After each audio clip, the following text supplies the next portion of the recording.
You're listening to the DolphinsTalk.com podcast network.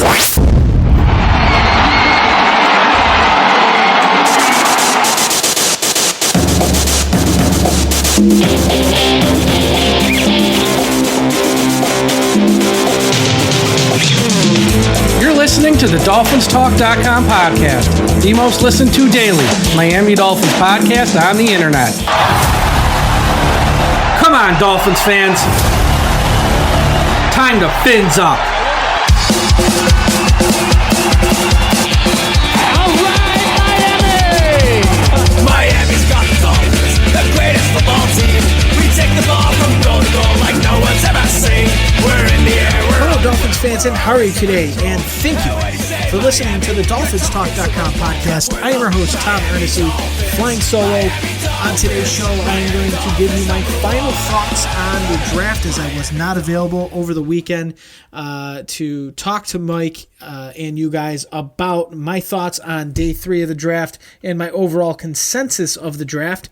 Also going to dive into what's next now that the draft is over, what positions are still of big need for the Miami Dolphins as we head into rookie camp as well as mini camp starting in June, and also the news of Waddle and Phillips and their options being picked up, and my thoughts on maybe another player getting an extension from that draft class.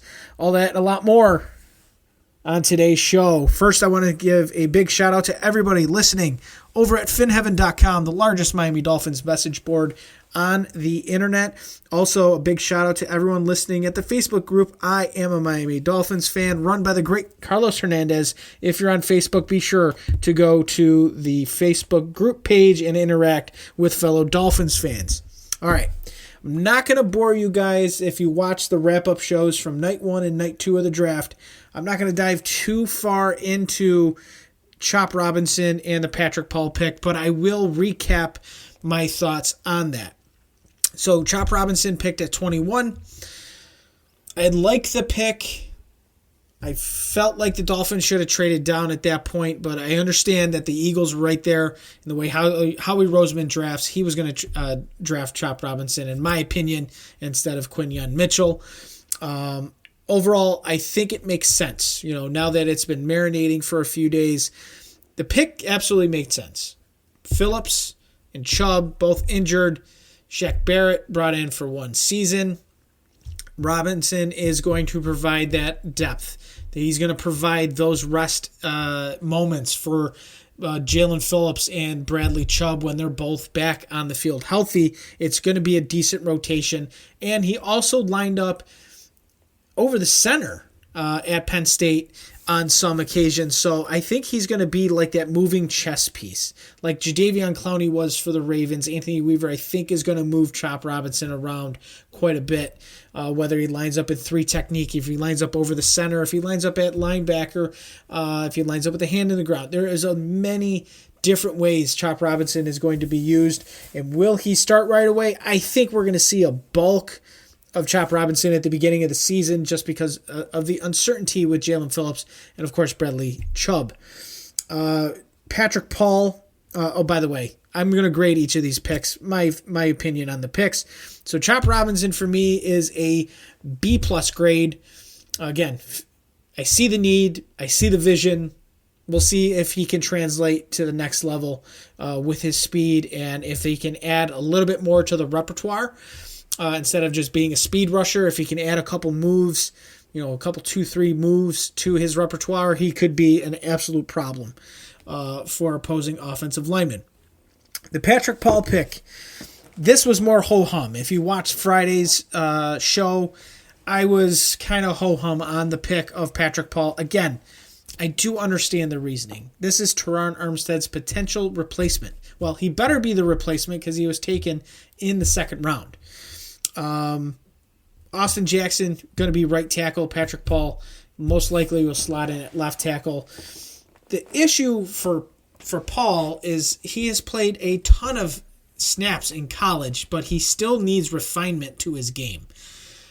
The athleticism, the power, that's not something that you're going to be able to coach. That is purely Patrick Paul has those intangibles. it is the fact that he has to be developed and he's not a guy that's going to play right away for a second-round pick. That, to me, stinks. I felt that there was bigger and better players at offensive tackle that could have been drafted at that spot. But again, this is what the Dolphins decided to do. And in Butch Berry and Mike McDaniel, we trust to get this kid ready to go because he may see playing time in year one with the injury history of Teron Armstead in particular, but also Austin Jackson has had some injury history. So Patrick Paul may see the field at some point this year. Hopefully we don't, because if he does see the field, we know there's bigger problems on the horizon. I grade the pick a C+, because, again, personally, I feel like there is better players available. That's just me. All right, let's get into the day 3 stuff. You haven't heard me talk about this yet, but this is going to be a fun part. I thought the Dolphins absolutely crushed day 3 of the draft. And it started on Saturday, right around 1 o'clock, 1:30 in the afternoon. The Miami Dolphins traded up to pick 120 via the Philadelphia Eagles and drafted running back. Yes, if you're a longtime listener of the show, you could tell I'm talking with a smile on my face. Running back, Jaylen Wright from Tennessee. I love the pick. I get the pick. And I understand why they had to trade up. They were starting to become a run of running backs, and they needed to jump in front to make sure they grabbed the guy they really liked. Obviously, when you trade a third-round pick, which, again, they're getting compensatory picks back. So trading your own third it's moot at this point because you have 2/3 in compensatory formula that you can trade next year if you want to move back up in the 3rd round. You're more than welcome to do so, but they have potentially those 2 picks coming from it's Wilkins and Robert Hunt. Why I love this pick of Jaylen Wright is because, of course, he's a sub-4.40 guy. He fits the mold. But on top of that, he can spell Raheem Mostert and Devon Achane to reduce their workload throughout the season to keep them both fresh and healthy for when we get to the postseason. Remember, Achane and Mostert both banged up going into the postseason, and that rushing attack in Kansas City was terrible at best. So now you have a plethora of running backs, of Mostert, Achane, and now Jaylen Wright. That also means that the departures of likely Savon Ahmed as well as Jeff Wilson Jr. now come to the forefront. That those 2 guys are fighting for that final spot with Chris Brooks to potentially be the 4th running back in the room. But I love the top 3 guys. This was an A-graded pick, in my opinion. I love it. Give me more running backs. Give me a ground game that features 3 guys that do 3 different things, but the one thing they all have in common is they are fast as hell. Not to be outdone, their own pick at 158, Muhammad Kamara, the edge from Colorado State. Extremely productive kid. Almost 30 sacks, I believe, in his college career, and he had 13 in 2023. He had 46 tackles for loss throughout his career, and he can be a disruptive presence in the front 7. The Dolphins needed depth along the defensive line. Kamara's coming in with a chip on his shoulder. He felt he should have been drafted higher. Many had him in the early, late 3rd round, early 4th round as a potential target where he could be drafted. He fell all the way to the Dolphins in round 5 to 158. He could be the steal of the draft for the Miami Dolphins. Love the pick. Love the chip on the shoulder. I think this kid's going to have an impact as a rotational player in year 1. This is an A grade on that pick. Gets even better. This guy tortured me as a Miami Hurricanes fan. I was absolutely tortured watching him in Virginia. That team was dreadful, but he always found a way against the Miami Hurricanes. Pick 184 in the trade with Chicago for Dan Feeney was Malik Washington, wide receiver from Virginia. He led the nation in catches last season with 110, and he had 1,426 yards and 9 touchdowns, and he was the guy in that Virginia offense. He won't be the guy in Miami, but because he's dynamic enough, and I personally compared him, this could be our Jarvis Landry type receiver, right? Smaller guy, 5'8", 5'9" guy, but plays with power, is able to high point the football. He could potentially end up being the number 3 wide receiver as of right now, going into training camp, which I still, and we'll talk about it, about needs that the Dolphins still have to address going beyond the undrafted free agents and obviously this draft class that we're talking about. But he has a good skill set, and he could be a very valuable target in the middle as the slot guy for the Miami Dolphins. Absolutely like this pick. Love, maybe. I liked it. B+ on Malik Washington. Now, I will be completely honest. The second round 6 pick at 198, Patrick McMorris, safety out of California. I did not watch a lot of Patrick McMorris. I have not heard much of a Patrick McMorris out of California. But,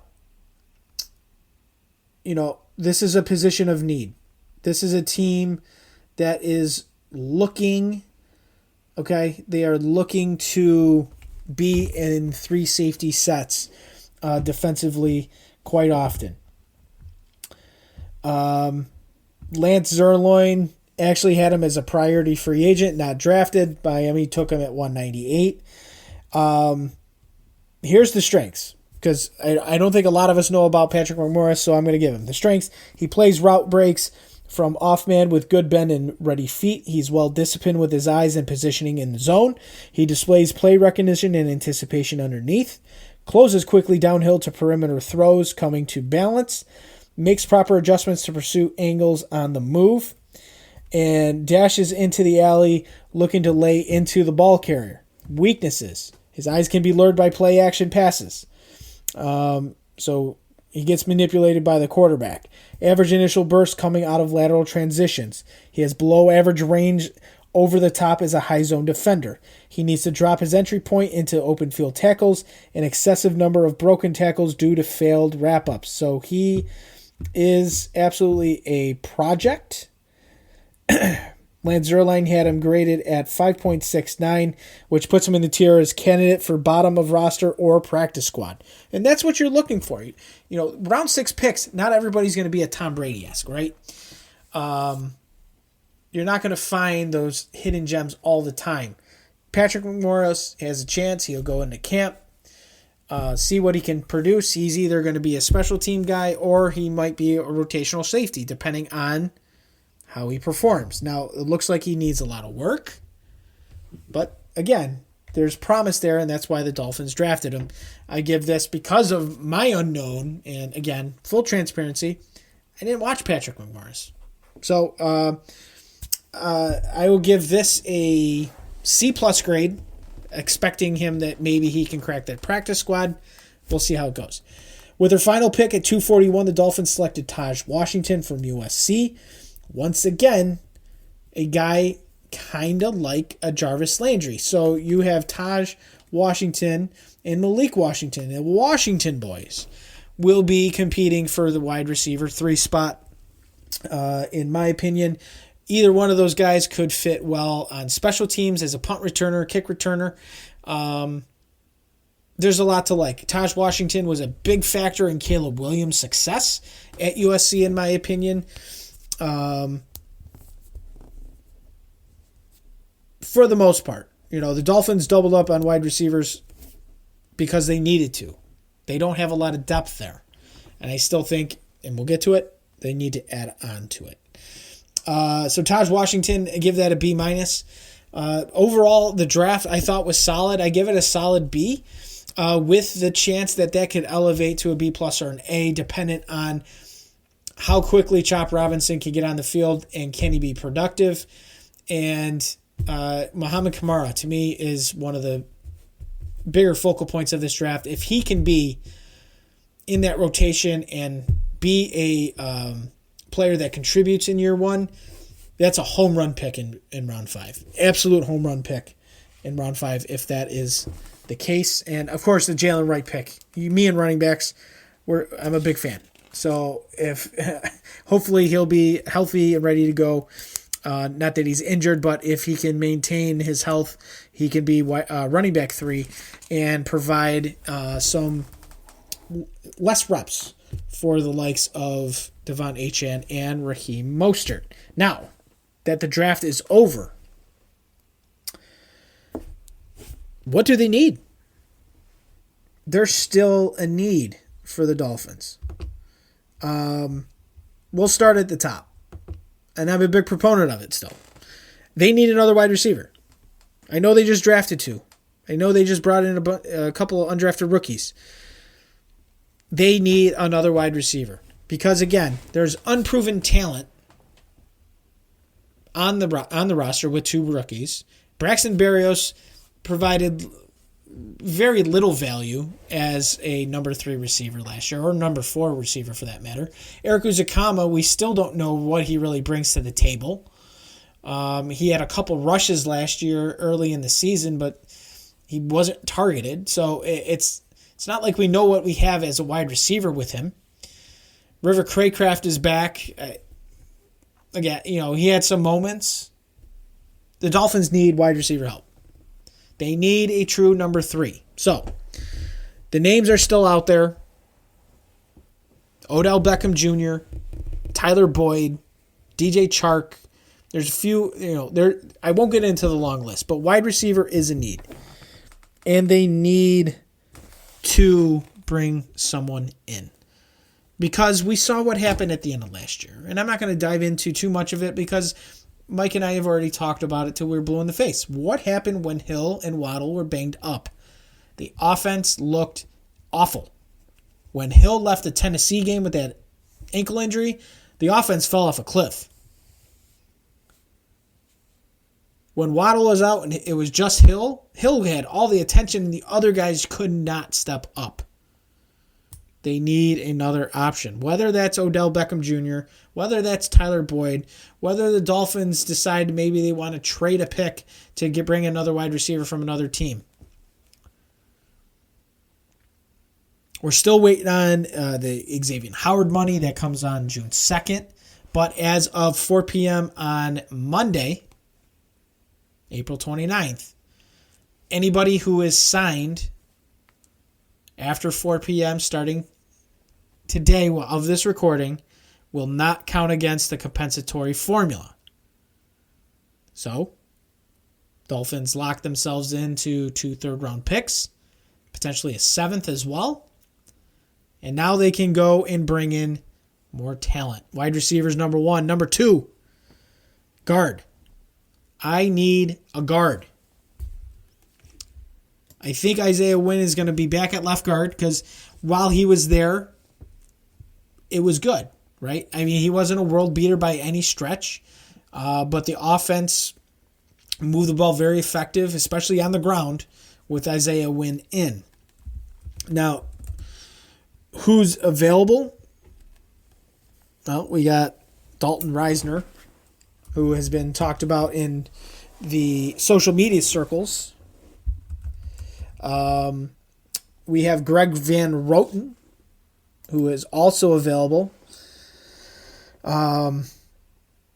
He's 34 years old, but he was a good football player last year for the Packers. I'm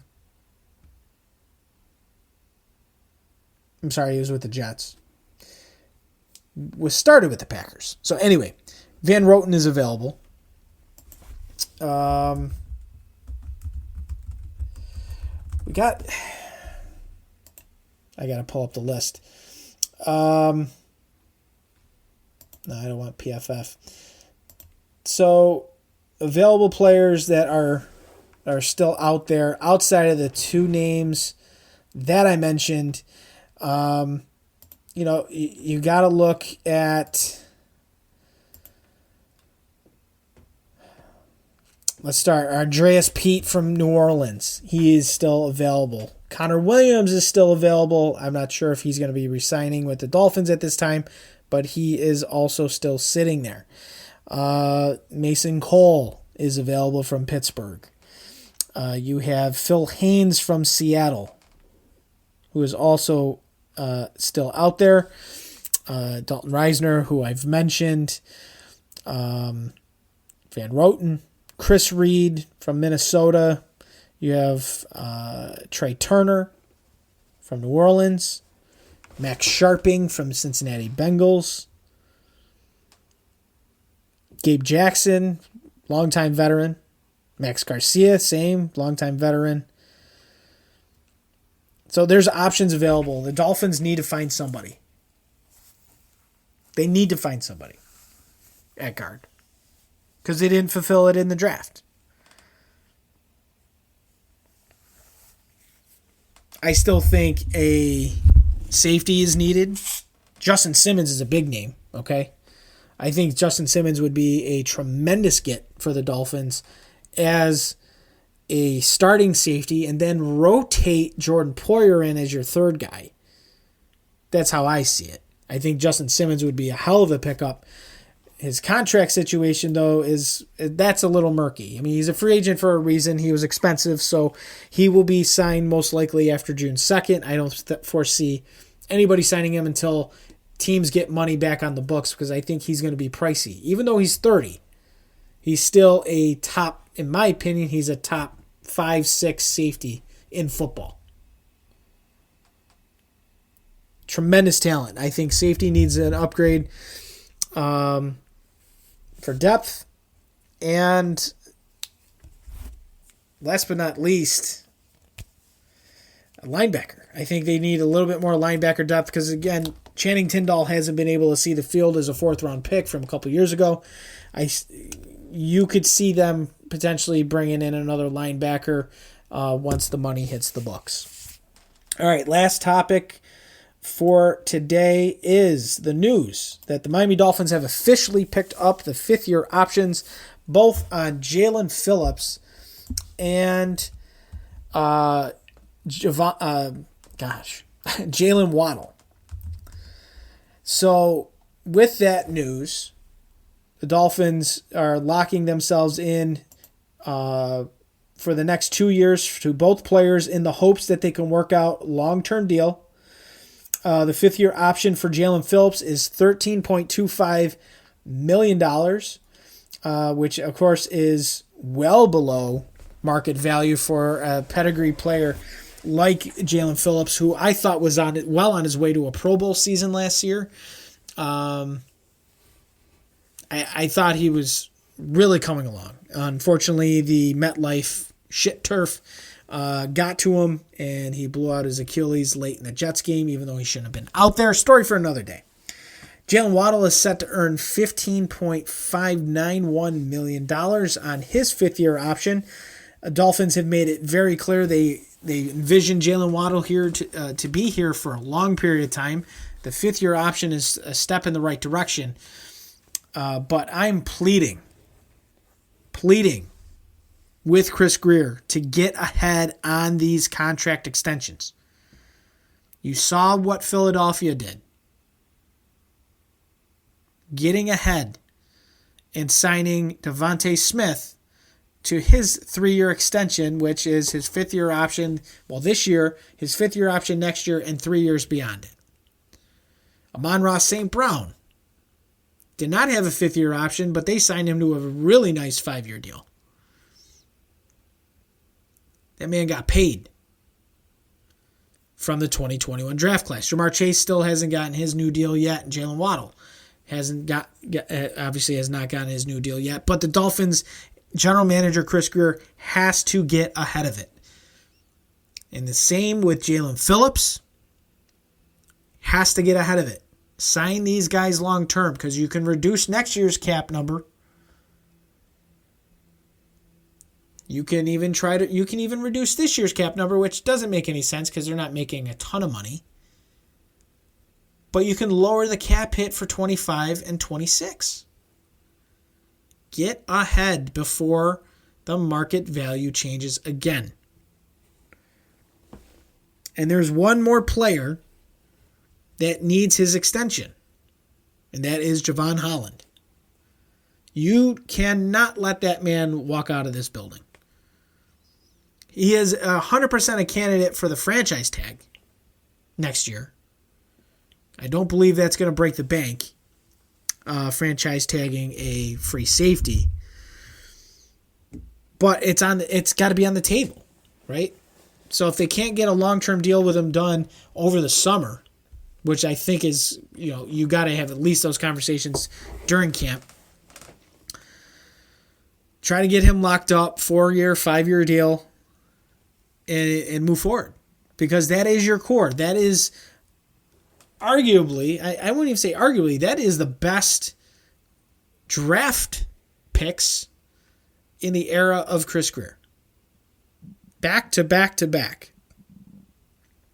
Home run hit with Jaylen Waddle. I would say right now it's a triple with Jaylen Phillips. And I would say it's a home run pick with Xavien Howard. All three of these guys are the core future of the Dolphins. Each of them play a very important role, and I think Xavien Howard's role is going to get exponentially more in 2024 under Anthony Weaver. It's just smart business. And I really hope Chris Grier, who surely listens to me talk on a podcast, but it's important. The core success of this team resides in those three guys. Obviously, the quarterback's important too. Not going to talk about that today.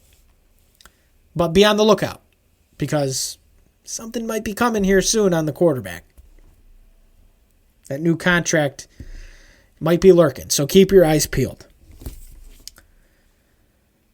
All right, that will do it for today's show. I'd like to thank everybody for listening. Be sure to go to DolphinsTalk.com for all the latest Miami Dolphins news and information. Be sure to follow me on social media on X, formerly known as Twitter, at DolphinsTalkTom. You can follow the main account at DolphinsTalk. Be sure to subscribe to the YouTube channel so when we go live with shows, and this past weekend was tremendous. The love and support from you, the fans, on our YouTube channel when Stephen D., Jason Sarney, and our cast of characters here at Dolphins Talk jumped on to talk about the draft. The numbers were fantastic. Thank you, thank you, thank you. Subscribe to the channel if you haven't already, and smash the like button. Would be greatly appreciated. Thank you all for listening. We'll be back with more shows throughout the week. And stay tuned. There should be some more news popping here soon regarding your favorite team, the Miami Dolphins. I am out. Thank you for listening. Thank you for listening to the DolphinsTalk.com podcast. Be sure to visit DolphinsTalk.com every day for all of your latest Miami Dolphins news.